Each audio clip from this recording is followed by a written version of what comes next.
Ketemu lagi dalam Kata Psikolog bersama Prita di sini.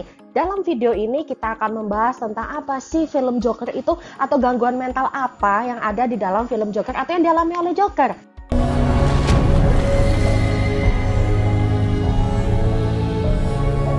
Oke, baik. Di dalam film ini, tokoh Joker itu mengalami yang namanya gangguan mental. Nah, apa sih gangguan mental yang dialami oleh Joker ini? Bahasa kerennya adalah PBA. Apa sih PBA itu?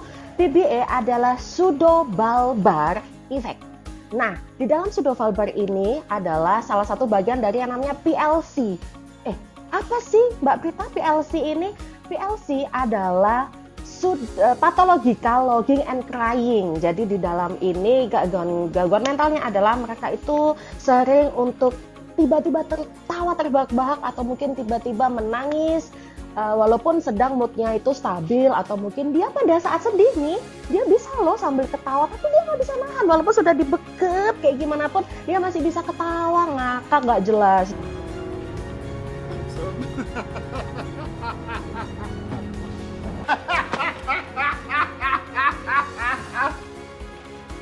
Gitu kan, tapi pada saat dia bahagia sekalipun dia nggak bisa nahan yang namanya air mata. Kesedihan yang mereka itu meluap-luap. Tapi balik lagi, jangan dijadikan ini self diagnose ya. Jangan-jangan aku begini, jangan-jangan aku begini, enggak. So untuk tahu selanjutnya kita bahas dulu nih, apa sih penyebabnya gitu kan. Tapi sebelum itu kita bahas juga di dalam film Joker ini digambarkan bahwa dia itu sempat kehilangan nafsu makan dan sering banget dibully lah. Jadi kalian ya, saya pantau nih, jangan pernah yang namanya main bullying, apalagi sampai main fisik. Karena apa? PBA dan PLC ini juga merupakan kelainan pada sistem saraf. Lah kenapa? Karena kalau sudah kepalanya nih, kalau daerah arah kepala nih, kalau sudah kebentur, dipukul dan sebagainya, sistem saraf kalian hati-hati ya. Nah, ada yang nanya, apakah penyakit PBA ini Mbak Prita itu sama dengan depresi? Oh no, it's big no. Depresi is depresi, PBA it's PBA. Walaupun di dalam gejala PBA itu memang ada yang namanya depresi, tapi di dalam depresi belum tentu ada PBA.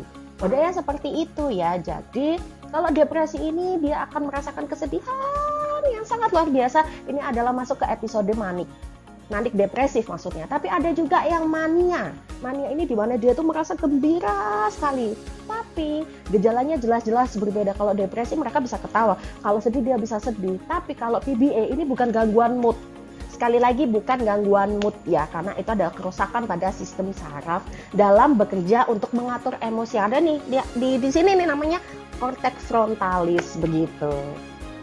So, apa sih efek yang ditimbulkan oleh penderita PBA selain tidak dapat mengontrol emosinya? Banyak banget sebenarnya. Selain menderita kecemasan, mengisolasi diri, ya ibaratnya mereka nggak mau ketemu sama orang gitu kan. Di film Joker kan jelas sendiri, di dalam apartemennya dia hanya ada dia dan ibunya. Dia juga tidak mempunyai teman, bahkan temannya sendiri bisa dihabisin gitu kan ya. Kemudian aktivitas si penderita ini bisa banget terganggu. Kenapa? Ketika dia masih ingat filmnya, di situ dia pengen untuk melakukan stand up comedy, justru apa yang terjadi? Dia ketawa sedemikian rupa. Akhirnya dia gagal menjadi seorang stand up comedian seperti itu.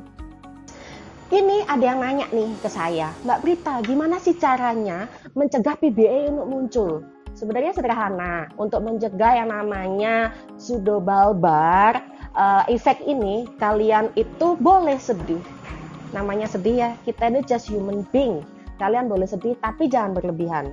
Ketika kalian bahagia, ya bahagia yang biasa aja, nggak usah wah, tetangga kiri kanan terganggu dong ya, modalnya seperti itu. Tapi kalau kalian sudah merasakan gejala-gejala tersebut, tolong sekali lagi jangan self-diagnose, segera mencari pertolongan ke profesional, even ke saya, ke psikolog, ataupun ke tenaga profesional lain atau psikiater.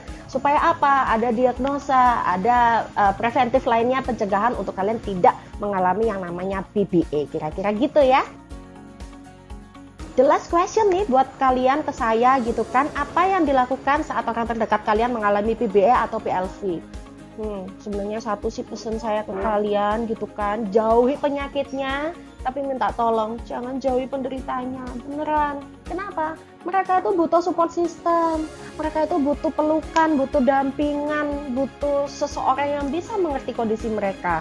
Supaya apa? Supaya mereka ini berani untuk speak up, mereka lebih aware dengan kesehatan mental mereka dan segera mencari pertolongan. Itu pesan saya, benar-benar kalian harus peka terhadap sekitar. Empati dan simpatinya harus dipergunakan dengan baik ya, supaya tidak kayak Joker. Joker ini kalau di filmnya kan dia sendirian, nggak ada yang peka dengan kehidupannya dia. Dia merasa bahwa di dunia ini hanya ada dia sendirian yang satu-satunya menderita di dunia ini.